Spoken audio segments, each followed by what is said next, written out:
माननीय सरकार्यवाहजी, माननीय क्षेत्र संघचालक जी, माननीय प्रांत संघचालक जी, माननीय प्रांत कार्यवाहजी, उपस्थित अन्य अधिकारी गण, श्रद्धेय संतवृंद,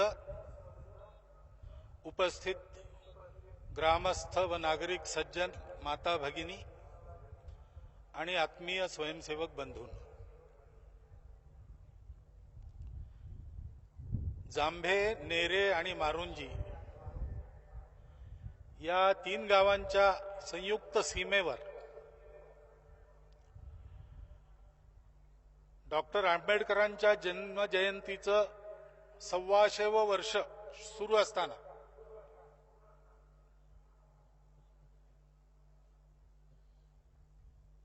आपल्या या भागामध्ये सामाजिक समतेचा ध्वज उंच उभारून एक चळवळ उत्पन्न करणाऱ्या महात्मा फुलेंची सहधर्मचारिणी, क्रांती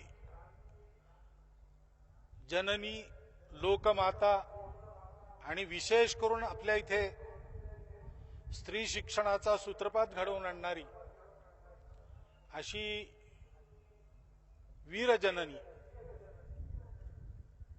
सावित्रीबाई फुले यांच्या जन्मदिवशी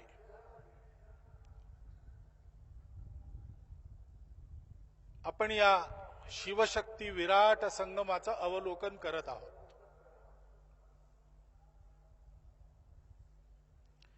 शिवशक्ती हा शब्द उच्चारल्यानंतर शिवाजी महाराजांची आठवण महाराष्ट्रात तरी येणं स्वाभाविक आहे.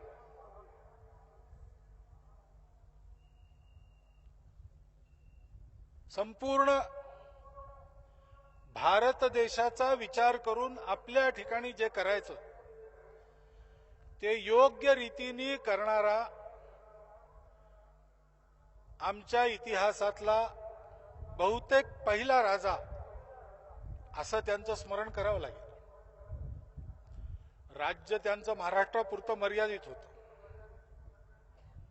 आजच्या महाराष्ट्राच्या मानानेही आकाराने लहान होतं, परंतु त्यांच्या डोळ्यापुढे अखिल भारतीय विचार होता. त्यांनी जे आरमार उभारलं त्यांनी केवळ महाराष्ट्राच्या सागरी सीमांची रक्षा नाही केली, तर पश्चिमेचा सागर किनारा नेहमी करता परक्यांच्या आक्रमणापासून मुक्त केला. मानस सरोवरापासून तर कावेरीच्या दक्षिण तटापर्यंत या ठिकाणी स्वकीयांचं राज्य व्हावं आणि धर्म न्याय नीतीने समाज जीवन आणि राज्यकारभार चालावा अशी इच्छा मनात धरून त्यांनी त्याचा एक आदर्श हिंदवी स्वराज्याच्या रूपाने महाराष्ट्रात उभा करून दाखवला. आणि म्हणून संघाचे आद्य सरसंघचालक, संघ संस्थापक डॉक्टर हेडगेवार स्वयंसेवकांना सांगत असत की आपलं संघटन हे तत्वनिष्ठ आहे, व्यक्तिनिष्ठ नाही. त्या तत्वाचं प्रतीक म्हणून भगवा ध्वजाकडे आपण पाहतो, त्याला गुरु मानतो. आपल्याला तत्वाचं अनुसरण करायचं आहे, परंतु निर्गुण निराकार तपस्या करणं ज्यांना शक्य नाही आणि तत्वाचं कोणतं तरी सगुण रूप डोळ्यासमोर पाहिजेच आहे, अशा सर्व स्वयंसेवकांनी आपल्या सद्गुणांचा आदर्श म्हणून छत्रपती शिवाजी महाराजांचीच स्थापना आपल्या मनामध्ये केली पाहिजे. संघाच्या 6 उत्सवामध्ये एकही उत्सव व्यक्तीला धरून नाही, फक्त एक आहे. शिवाजी महाराजांच्या राज्याभिषेकाचा दिवस हा संघाच्या स्थापनेपासून संघाने जे 6 उत्सव स्वीकारले त्यातला एक उत्सव आहे. आणि सगळ्या भारतामध्ये शिवछत्रपतींच्या चरित्राचं, चारित्र्याचं, नीतीचं, सर्व गोष्टींचं स्मरण त्या निमित्ताने स्वयंसेवक करत असतात.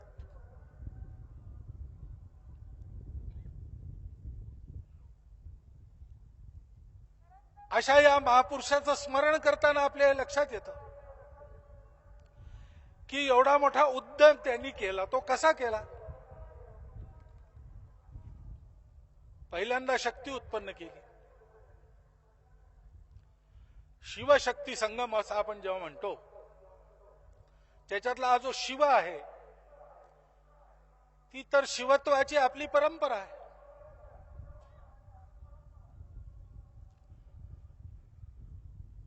सत्यम शिवम सुंदरम ही आमची संस्कृती राहिलेली आहे. जगाच्या जीवनामध्ये चाललेल्या समुद्र मंथनातून अनेक गोष्टी बाहेर येतात. त्यात जे हलाहल विष बाहेर येतं त्याची जगाला बाधा होऊ नये केवळ एवढ्या एका कारणाकरता आपल्या गळ्यामध्ये ते रिचवून पचवणारा नीलकंठ शिव हे आमचा आराध्य आहे. त्याच्या आदर्शाकडे प्रत्येकाला वाटचाल करावी लागते. ते शिवत्व ही आमची परंपरा आहे. या जगातलं त्याचं शाश्वत अस्तित्व आमच्या समाजाने ओळखलेलं आहे. परंतु त्या शिवत्वाचा आविष्कार होऊन सृष्टी उत्पन्न व्हावी असं असेल तर त्या शिवाला शक्तीची जोड मिळावी लागते. शिव आणि शक्ती यांचा संगम व्हावा लागतो. कारण आपला समाज हा शिवाला ओळखणारा जरी असला तरी जगाची रीत शक्ती ओळखणारी आहे. शक्तीशिवाय सत्याची चलती नाही असं जगात दिसतं. जगात अनेक गोष्टी चालतात, सगळ्यात चांगल्या असतात असं नाही. आणि जगातले बाकी सगळे देश, बाकी राष्ट्र सगळ्याच गोष्टी चांगल्या करतात असं नाही. परंतु आपण असं पाहतो की शक्तिमान राष्ट्रांच्या वाईट गोष्टी करण्यावर चर्चा होत नाही. त्या निमूटपणाने पाहिल्या जातात किंवा स्वीकारल्या जातात. आणि दुर्बल राष्ट्रांच्या चांगल्या गोष्टींना सुद्धा जगात किंमत नसते.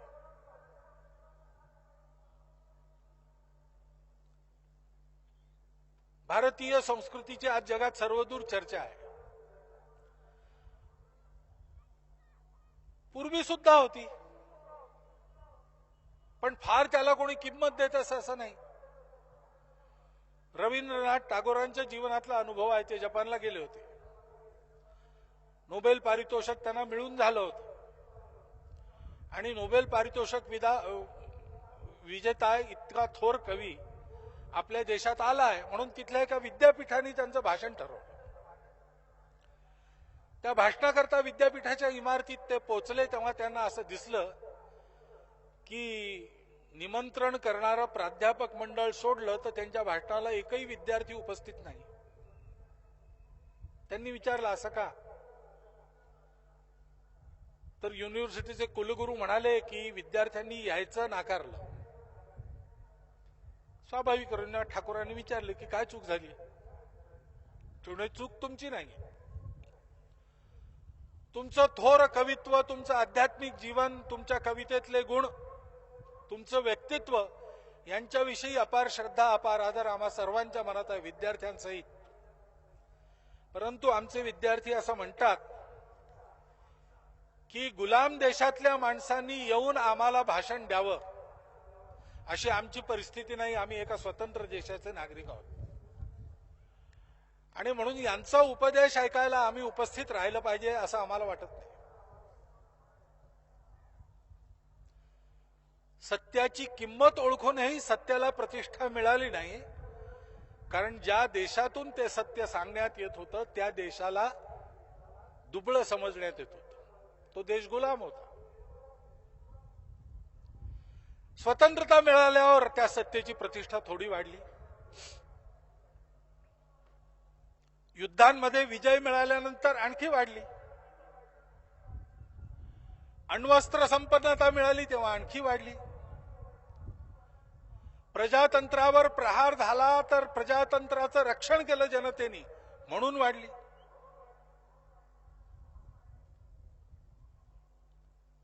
अशी प्रतिष्ठा वाढत वाढत आज स्थिती अशी आहे की आपल्या देशातून उत्पन्न झालेल्या योग नावाच्या विधेचा जेव्हा जागतिकीकरणाचा प्रश्न येतो तेव्हा युनोमध्ये त्याचा प्रस्ताव हा फारशी चर्चा न करता एकमताने पास होतो आणि देश विदेशामध्ये त्याचे फार मोठमोठे कार्यक्रम होतात, सर्वदूर चर्चा होते. जशी जशी आपल्या देशाची शक्ती वाढत जाते तशी तशी आपल्या देशाच्या सत्याची प्रतिष्ठा सुद्धा वाढते. हा जगाचा न्याय आहे आणि म्हणून शक्तीची आवश्यकता आहे.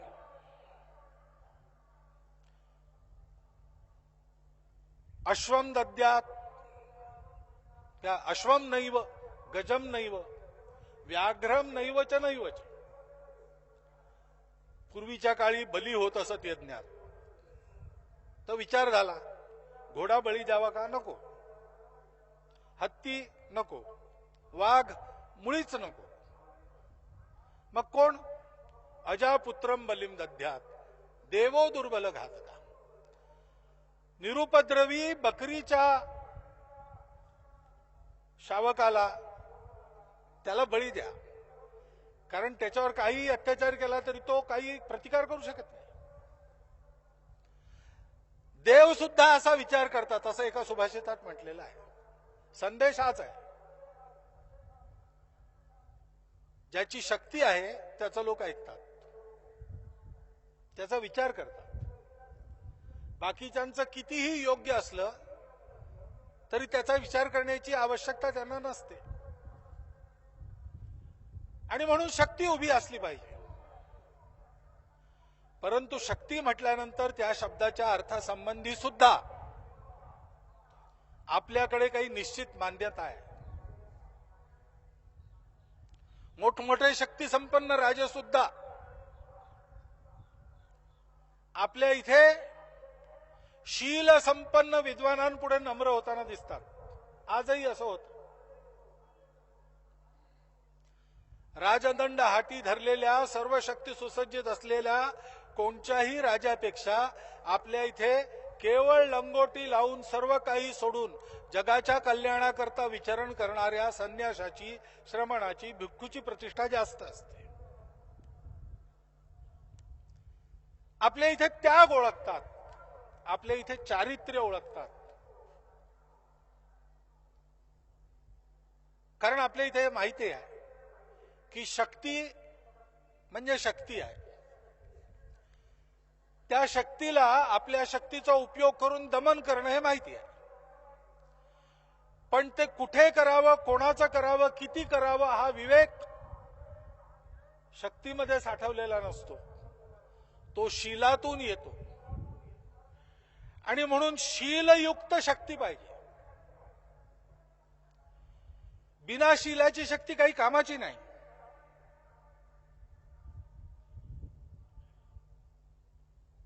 शीलाचे दोन भाग आहेत. सत्य, जो सत्यनिष्ठ नाही तो शील संपन्न होऊ शकत नाही. असत्याची गोडी ज्याला असते तो शील संपन्न राहू शकत नाही. सत्याचरणाचं तप आचरूनच शील संपन्नता गाठता येते. आणि ते सत्य आपल्या इथे असं सांगितलेलं आहे की जगात जीवनाचे आणि जीवांचे विविध प्रकार दिसत असले तरी अस्तित्वाची जात एकच आहे. आणि म्हणून ज्या विविधता आहे त्यांना भेददृष्टीने पाहू नका. सर्व प्रकारच्या विविधतांचा स्वीकार करा. समदृष्टीने पहा. समत्वाला योग म्हटलेला आहे. सर्व प्रकारच्या परिस्थितीत समदृष्टीने राहा. सर्व प्रकारच्या जीवांकडे, जीवनाकडे, सृष्टीकडे समत्वाच्या दृष्टीने पहा. आत्मीयतेच्या दृष्टीने पहा. सत्यामध्ये भेदाला स्थान नाही. सत्यामध्ये विषमतेला स्थान नाही. सत्यामध्ये कुठच्याही प्रकारच्या भेदभावाला थारा नाही. विष्णुमय जग वैष्णवांचा धर्म. भेदाभेद भ्रम, ते सत्य नाही, तो आपला भ्रम आहे. तू मी श्रेष्ठ, तू नीच, तू कनिष्ठ, ही दृष्टी भेददृष्टी आहे आणि ती भ्रमपूर्ण दृष्टी आहे. सत्य विसरल्यावर हा भ्रम आपल्याला गाठतो. सत्याप्रमाणे वागा म्हणजे सर्वांना आपल्यासारखं पहा. मातृवत परदारेषु परद्रव्येषु लोष्ठवत आत्मवत सर्वभूतेषु यः पश्यति स पंडिता. सर्वांचा स्वतःसारखा विचार करते, आपलेच आहेत, आपल्यासारखे आहेत, कोणी लहान मोठा नाही.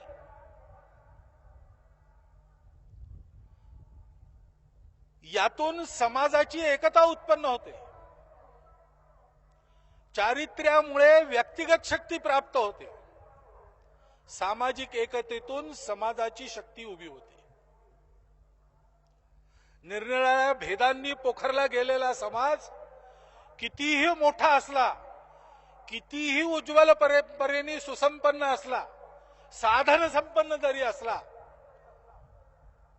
तरी जगाच्या धकाधकीत त्याची माती व्हायला वेळ लागत नाही. आणि सुसंघटित, परस्पर आत्मीयतेने संबद्ध, परस्परांची चिंता करणारा समाज जीवन ज्या समाजामध्ये जागतं असतं, तो साधन संपन्न जरी असला, साधन विहीन जरी असला, संख्येने थोडा जरी असला, तरी आपलं उद्दिष्ट प्राप्त करायला तो समर्थ असतो. जगाच्या धकाधकीत समर्थपणाने आपलं उद्दिष्ट प्राप्त करून जातो. पश्चिमेला एक देश आहे, इस्रायल त्याचं नाव आहे, आपल्याला माहिती आहे. 2000 वर्ष अशी परिस्थिती होती की हा ज्यू समाज सगळ्या जगामध्ये विखुरला होता आणि भारत सोडून बाकी सगळ्या देशामध्ये त्याचा छळ होत होता. परंतु समाजाचं प्रेम अबाधित होतं, समाजाच्या मान्यता संस्कार अबाधित होते आणि संकल्प दृढ होता की एक दिवस आम्ही आमची जी पुरातन मातृभूमी आहे तिच्यामध्ये आमच्या राष्ट्रजीवनाची स्थापना करून राहू. 2000 वर्ष या संकल्पाचा पुनरुच्चार करत ते राहिले आणि 2000 वर्षांनी स्वप्रयत्नांनी आता वाळवंट झालेले त्या भूमीमध्ये त्यांनी आपला देश स्थापन केला, आपलं राष्ट्र स्थापन केलं.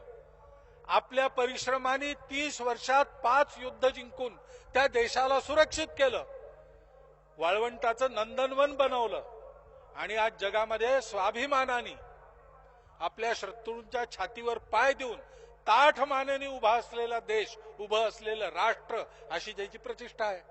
संख्या मुठभर, साधन तेव्हा काही नव्हतं. हा चमत्कार कशाने झाला? संकल्पबद्ध समरस समाज, आपल्याला मिळालेल्या सत्यावर पाय रोवून उभा असलेला समाज.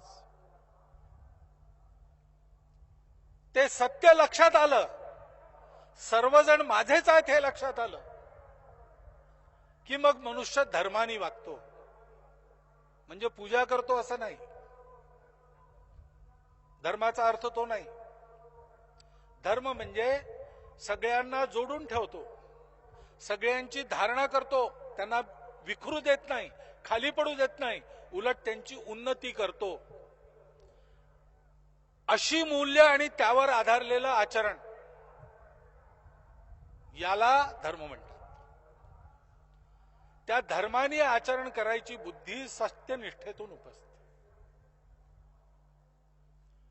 डॉक्टर आंबेडकरांनी आपल्याला संदेश देताना संविधान सभेच्या भाषणात असं म्हटलं की या संविधानातून प्रयत्न करून आपल्या समाजामध्ये राजनीतिक एकता तर आली आहे, परंतु जोपर्यंत आर्थिक एकता आणि सामाजिक एकता येत नाही तोपर्यंत ती राजनीतिक एकता टिकाऊ होणार नाही. आपल्या देशाचा इतिहास असा आहे की कुठल्याही शत्रूंनी स्वपराक्रमावर आपल्याला जिंकलेलं नाही. आपल्या आपसातल्या भेदांमुळे सहजपणे आपल्यातल्याच लोकांनी फितूर होऊन त्यांना आपला देश सांधीच्या थाळीमध्ये नेऊन दिला. आपले भेद विसरून सामाजिक दृष्टीने एक समाज म्हणून आपण जर उभे राहिलो नाही तर केवळ संविधान आपलं रक्षण करू शकणार नाही. आणि म्हणून व्यक्तिगत आणि राष्ट्रीय चारित्र्य संपन्नता आणि सर्व समाजाविषयी आपलेपणाची भावना, समरसतेची भावना, याच्या आधारावर हा समाज उभा झाला पाहिजे असं त्यांचं म्हणणं होतं. सामाजिक भेदभावाच्या इतिहासातून त्या भेदभावाला बळी पडलेला आपला समाजाचा जो वर्ग तयार झाला आहे त्याला पुन्हा सगळ्या समाजाच्या बरोबरीत आणण्याकरता उपाय केले पाहिजेत असं त्यांचं म्हणणं होतं. त्याच्या तरतुदी त्यांनी संविधानात करून ठेवल्या, त्या प्रामाणिकपणे राबवण्याची आवश्यकता आहे. पण नुसत्या कायद्याने समरसता, समता येत नाही. मनात विषमता असते, ती मनातून जावी लागते आणि म्हणून संस्कार समतेचे व्हावे लागतात. समतायुक्त आचरणाची सवय लागावी लागते. स्वार्थ लाभाच्या आशेने शोषणाच्या भानगडीत न पडता सगळा समाज आपला आहे, मी कुणाचंही शोषण करणार नाही असं मन जेव्हा म्हणतं तेव्हा शोषणमुक्त समाज तयार होतो. केवळ कायद्यांच्या आधारावर समता आज कुठेही आलेली नाही. समता आणणारे कायदे यशस्वी तिथे झाले आहेत जिथे मनातून ही विषमता गेलेली आहे. म्हणून अशा शक्तीची आपल्याला आवश्यकता आहे. शिवत्वाशिवाय शक्ती नाही, शक्तीशिवाय शिवत्वाला प्रतिष्ठा नाही. आणि म्हणून शिवशक्ती संगमाची आज गरज आहे. प्रत्येक गोष्टीचं एक रूप असतं, पण त्या रूपाबरोबर एक गुण असावा लागतो. गुणविहीन रूपाला काही अर्थ नाही, त्याचा लाभ नाही, त्याची हानी होते. आणि म्हणून महात्मा गांधींनी असं सांगितलं, कुणीतरी मला असं सांगितलं, आजचा दिवस 3 जानेवारीचा तो दिवस आहे जेव्हा गोलमेज परिषदेमध्ये पहिल्यांदा महात्मा गांधींनी संपूर्ण स्वराज्याची मागणी ठेवली. पण स्वराज्यात त्यांना काय अभिप्रेत होत? 7 सामाजिक अपराधांचा पूर्ण निराश झालेला समाज, त्याचं स्वराज्य. आणि ते 7 सामाजिक अपराध कोणते? तर गांधीजींनी असं सांगितलं, तत्व सोडून राजकारण, श्रमाविना संपत्ती लाभ, नीती सोडून व्यापार, विवेकाचा उपयोग न करता आनंदाचा नुसता उपभोग घेणे, शीलाशिवाय चारित्र्याशिवाय ज्ञान मिळणे, मानवतेशिवाय वैज्ञानिक आधारावर चालणे आणि त्याग केला नसताना पूजा करणे किंवा पूजा नुसती हळद कुंकू फुलं वगैरे करणे, त्याग न करणे. या 7 गोष्टी महात्मा गांधी म्हणायचे या सामाजिक अपराध आहेत. सामाजिक एकतेशी आणि वैयक्तिक शीलाशी, राष्ट्रीय चारित्र्याशी या सर्व गोष्टींचा संबंध आहे. स्वातंत्र्य आणि समता दोन्ही एकाच वेळी देणारी, बंधुता मनात बाळगणारा न्यायपूर्ण समाज हा जर उभा करायचा असेल तर शिवत्व आणि शक्ती यांची एकाच वेळी आराधना आवश्यक आहे. राष्ट्रीय स्वयंसेवक संघाची स्थापना याच्याच करता झाली आहे. संघाचे संस्थापक डॉक्टर हेडगेवार हे लहानपणापासून देशाच्या उत्थानाकरता चाललेल्या प्रत्येक कामात सहभागी होत असत. त्यांचं बालपण हे काही सुखाचं नव्हतं, फार खडतर आयुष्य कंठावं लागलं त्यांना. एकाच दिवशी वयाच्या 11व्या वर्षी माता पिता दोघांचाही मृत्यू झाला. घरामध्ये कमाई फारशी नाही. मोठे भाऊ आहेत, पण सगळ्यात मोठे जे आहेत त्यांचं कमाईपेक्षा पहिलवानीकडे जास्त लक्ष. आणि मधला भाऊ शिकायला बाहेर गावी, खडतर दारिद्र्यात आपलं शिक्षण करावं लागलं. परंतु त्या वयातलं जे कर्तव्य आपलं शिक्षण नीटपणाने पूर्ण करणं आणि त्या काळी सर्व भारतीयांकरता उपस्थित झालेलं राष्ट्रीय कर्तव्य, राष्ट्राच्या उद्धाराकरता, राष्ट्राला स्वातंत्र्य मिळवून देण्याकरता जी जी चांगली कामं चांगली असतील त्या सर्वांमध्ये सहभाग घेणं, ही दोन कामं त्यांनी कधीही सोडली नाही.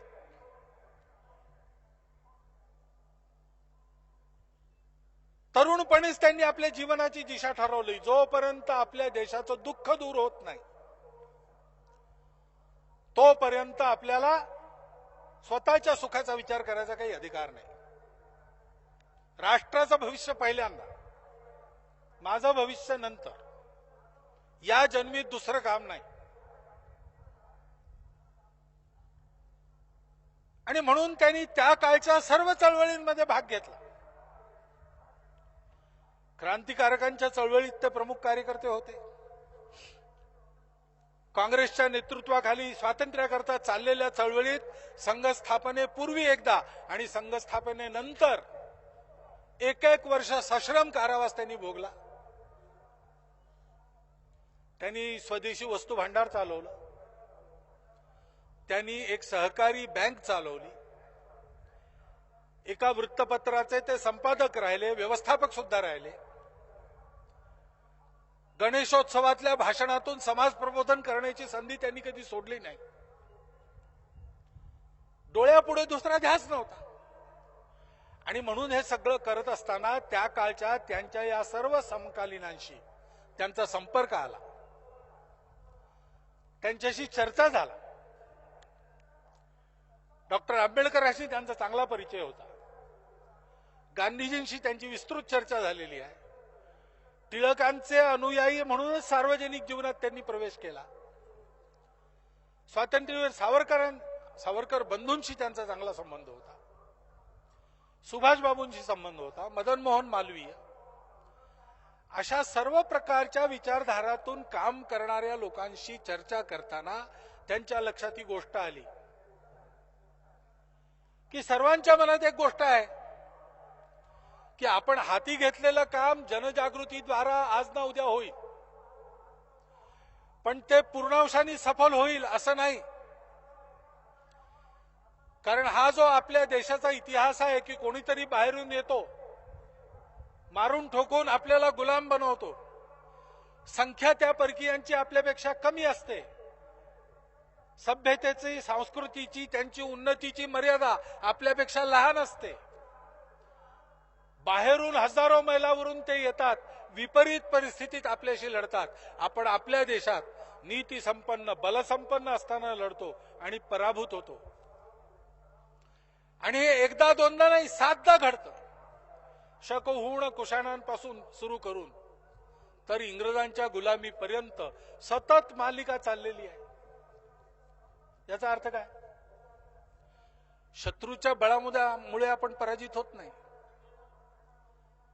आपल्या समाजामध्ये काही अंगभूत त्रुटी आहेत, काही विकृती आहेत, त्या काढून टाकून हा सर्व देश माझा आहे अशा आत्मीयतेने देशाकडे, समाजाकडे पाहणारा गुणसंपन्न संघटित समाज उत्पन्न केल्याशिवाय आपल्या देशाच्या या समस्येवर सदा करता उत्तर मिळणार नाही. सगळ्या चांगल्या गोष्टी अपूर्ण राहतील, सफल होतीलच असंही नाही. आणि म्हणून मूळ उपाय त्याचा केला पाहिजे असं त्या सगळ्यांना वाटत असल्याचं त्यांच्या लक्षात आलं. त्यांचा स्वतःचा अनुभवाचा निष्कर्षही हाच होता. आणि म्हणून त्यांनी असा विचार केला की इतकी सगळी मोठी माणसं आवश्यक असलेली तात्कालिक कामं करायला तयार आहेत, त्याच्यात त्यांनी स्वतःला गुंतवून घेतलाय, त्यांना हे कळायला वेळ नाही, तर मी मग याच कामावर एकाग्र होऊन हा उपाय शोधून काढतो. म्हणून त्यांनी 8-10 वर्ष प्रयोग केले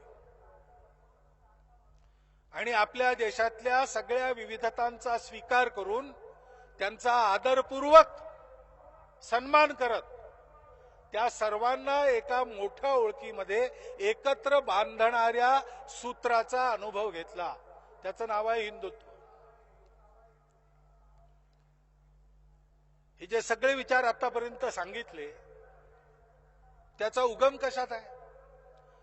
त्याचा उगम या देशात चालत आलेल्या सनातन मूल्यांमध्ये आहे. त्याचा उगम या देशामध्ये चालत आलेली जी मान्य वागणूक आहे, यमनियमात्मक, सत्य, अहिंसा, अपरिग्रह, ब्रह्मचर्य, अस्तेय, तपशौच, स्वाध्याय, सत्य प्रणिधान आणि संतोष,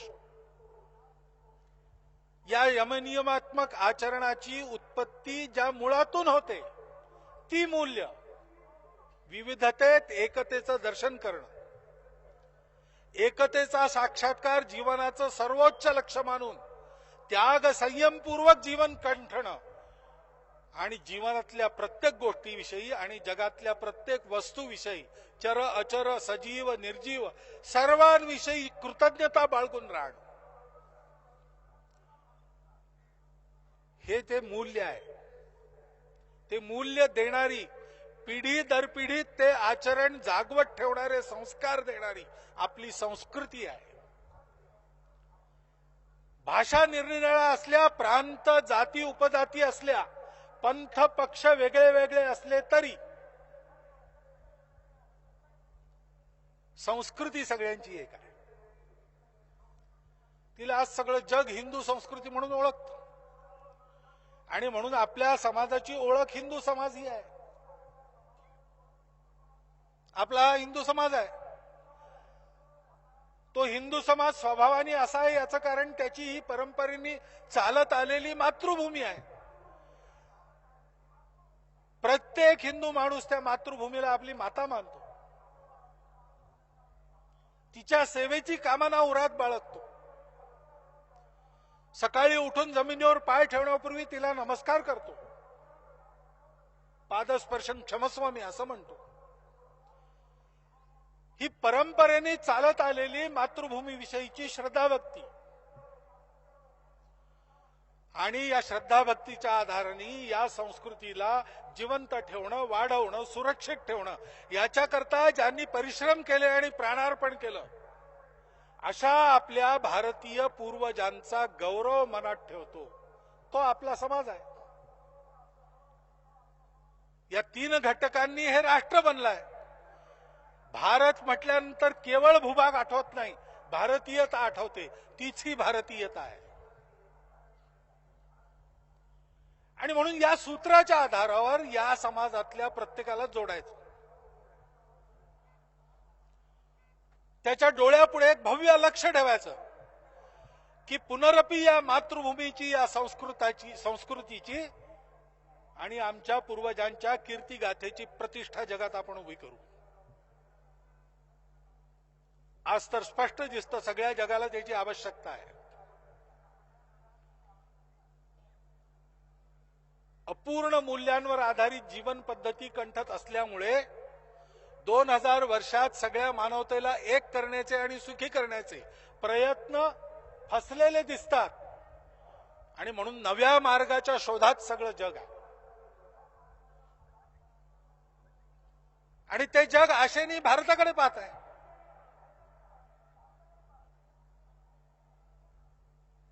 त्या जगाला आवश्यकता असताना त्या भारताला त्या प्रकारच्या मूल्यांची प्रतिष्ठापना करायला योग्य बनवण्याकरता या समाजाचं संघटन करायचं. कुणाचाही विरोध न करता, कुणाच्याही ओळखीचा धिक्कार न करता, एक मोठी ओळख जी सगळ्यांना जोडते ती सगळ्यांना देऊन, ती त्यांच्या मनात जागवून या देशाला परमवैभव संपन्न करणं, विश्वगुरु करणं, याकरता माझं जीवन आहे असा लक्ष्यबोध त्याच्या हृदयात जागव. त्या लक्ष्यबोधाच्या आधारावर त्याच्या व्यक्तिगत आणि राष्ट्रीय चरित्रेची उभारणी करणारा, छोट्या छोट्या सरळ सुंदर कार्यक्रमांनी नटलेला असा एक रोजचा व्यायाम त्याला देऊन एक संघटित समाज जगात उभा करायचा आणि त्याच्या आधारावर या देशाचं परमवैभव संपन्न उभं करायचं, परमवैभव उभं करायचं असा संकल्प करून विजयादशमी 1925 ला त्यांनी या संघाच्या स्थापनेची घोषणा आपल्या मुठभर सहकार्यांनीशी केली आणि सतत मनात हा दृढ संकल्प धरून समाज घडवत चालण्याची त्यांची जी तपस्या होती त्या तपस्येच्या बळावर आज या संघाचं विस्तृत स्वरूप आपण पाहतो. सर्व देशभर शक्तीनिशी उभा असलेला संघ एवढीच त्याची ओळख नाहीये. तर जगामध्ये समाजाचं दुःख कुठेही असो तिथे स्वतःच्या प्रेरणेने धावून सेवा करणाऱ्या स्वयंसेवकांचा संघ अशी त्याची आता ओळख आहे. मग पूर आलेला उत्तराखंडातला असो की चेन्नईचा असो, भूकंप खिल्लारीचा असो की नेपाळचा असो, दुष्काळ राजस्थानात पडो की महाराष्ट्रात पडो, संकट आल्याच्या पहिल्या क्षणापासून स्वतःच्या हिताहिताचा विचार सोडून सर्व समाजाला जाती पंथ प्रांत पक्ष भाषा आदी सर्व भेदांच्या वर जाऊन एक समाज म्हणून आत्मीयतेने पाहत त्याची निरलस निस्वार्थ सेवा करणारा कोण? आज समाजाला विचारलं तर समाज आपला अनुभव सांगतो. संघाचे स्वयंसेवक हा गर्वाचा विषय नाही, परंतु हा आम्ही केलेल्या प्रयोगाचं हे फलित आहे. हा आम्ही केलेला प्रयोग आमच्याकरता नाहीये, फक्त ही सगळ्या देशाची आवश्यकता आहे. आपल्या देशाच्या उत्थानाकरता खडतर त्याग करून आपलं सगळं जीवन हे अर्पून टाकलेल्या महापुरुषांची अपूर्ण इच्छा पूर्ण करण्याचा हा मार्ग आहे. देशोन्नतीचा हा एकमात्र उपाय आहे. समाज जागल्याने देशाची उन्नती होते. नेते सरकार केवळ यांच्या भरोशावर देश वाढत नाही. सरकार नेते जे चांगलं करतात ते टिकायचं असेल तर समाज त्याकरता तयार पाहिजे आणि सरकार आणि नेते तिथे राहून चांगले वागायचे असतील तर जागृत समाज पाहिजे. समाज परिवर्तनातून व्यवस्था परिवर्तन यशस्वी होतं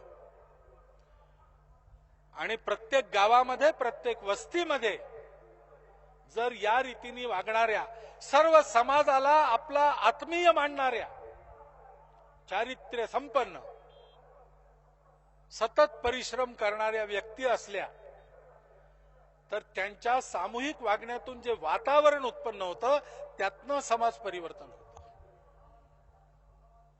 देशाच्या उत्थानाचा हा इतिहास सिद्ध सर्व देशकाल परिस्थितीत अचूक लागू पडणारा त्रिकाला बाधित मार्ग आहे. ज्यांना अभ्यास करायची इच्छा आहे त्यांनी अभ्यास करावा. संघाने अभ्यास पूर्वीच केलेला आहे. संघाने 90 वर्षाचा अनुभव घेतलेला आहे. तो अनुभव आपण पाहावा. इतके हजारो स्वयंसेवक इथे आले, कदाचित लाखभरही असतील, माहित नाही. संख्येची मोजणी अजून पूर्ण व्हायची आहे. पण इतके सगळे स्वयंसेवक या एका मैदानावर एकत्रित करणं हे काही आपल्या वैभवाचं प्रदर्शन करणारा कार्यक्रम नाही आहे. तर आमची अशी इच्छा आहे की हा एक रस्ता आहे, हा एकच रस्ता आहे. विचारधारा आपली कोणतीही असो, काम करण्याचं क्षेत्र आपलं कोणचंही असो, जगाच्या उत्थानाकरता नीती कोणची असेल याविषयी आपला विचार कोणताही असो, काहीही असो, पण प्रामाणिकपणाने निस्वार्थ बुद्धीने हा देश उभा राहिलेला जर आपल्याला पाहायचा असेल आणि त्याकरता प्रयत्न करायला आपण तयार असू तर ते प्रयत्न आपले यशस्वी व्हावेत अशी योग्यता मिळवण्याचा एकमात्र उपलब्ध उपाय आज देशामध्ये राष्ट्रीय स्वयंसेवक संघ आहे. मी हे संघाचा सरसंघचालक म्हणून सांगत नाही. मी देशभर फिरत असतो, संघाच्या कामानिमित्त विदेशातही जाऊन येतो. सगळीकडे पाहताना मला असं दिसतं की हा एकमात्र उपाय आहे. आज उपलब्ध असलेला, आज संघाची शक्ती वाढल्यानंतर देश विदेशातले लोक सुद्धा संघाकडे येतात, संघाचे विचार काय आहे ते जाणून घेतात आणि दुसरा प्रश्न विचारतात, तुमची कार्यपद्धती कशी आहे ते आम्हाला सांगा. कारण या कार्यपद्धतीतून अचूकतेने जे निर्माण होत आहे ते निर्माण व्हावं अशी इच्छा असूनही त्याचे अनेक प्रकारांनी प्रयत्न करूनही 100% तशी निर्मिती आमच्या इकडे आम्हाला करता येत नाही.